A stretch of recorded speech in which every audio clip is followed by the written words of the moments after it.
got in a room together, and we worked probably for about a month.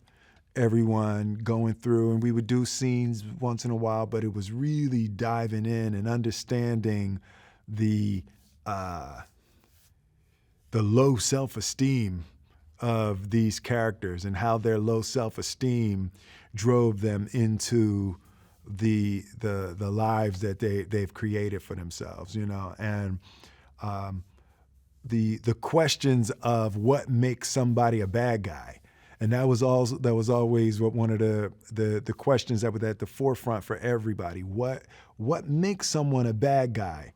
And we sort of landed on the separation between being a bad guy and being evil.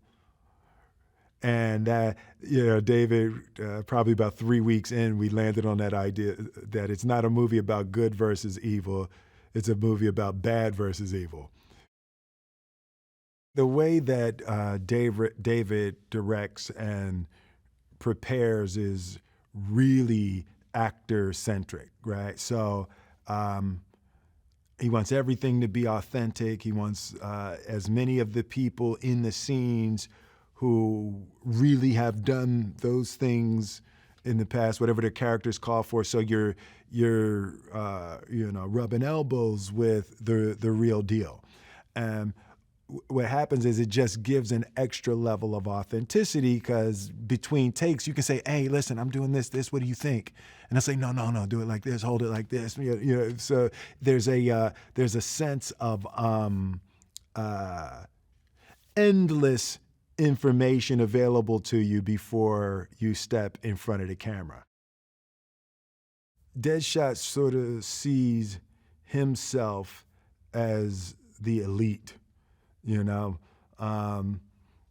when Deadshot looks at Flag, he feels that he's a way better soldier than Flag. He's a better shot than Flag. He's a better commander than Flag.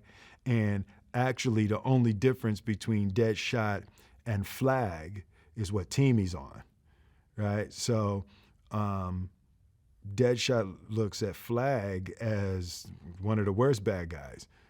He's in one of the biggest gangs ever.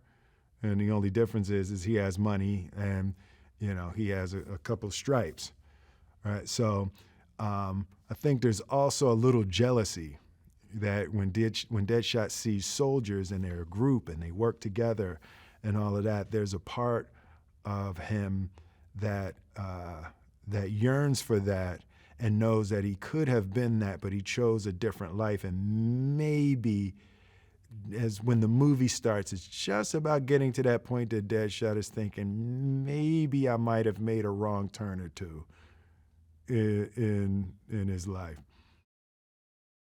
For Deadshot, Amanda Waller is like bittersweet. He really appreciates her gangster.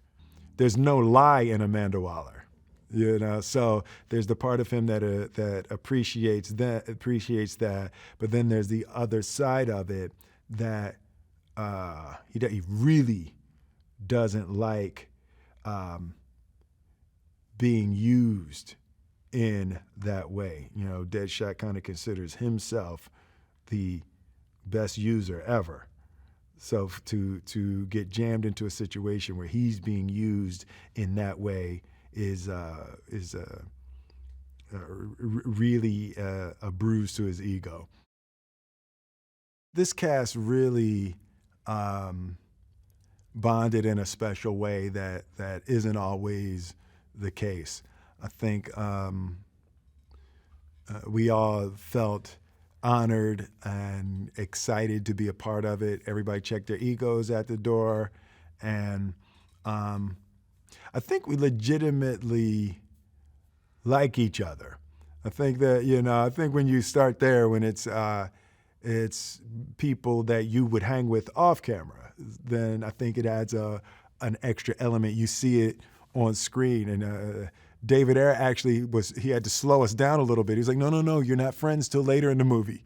Right? You know, so in the scenes that there needed to be a little more friction in the early part of the film, but we all got snuggled up really quickly. It was like a sort of high school movie, but then to see it on that scale and to see Spider-Man and to see the Vulture and all of that is just so exciting, and I'm so happy to share it with the wonderful cast that we have, and I'm speechless. I really am speechless.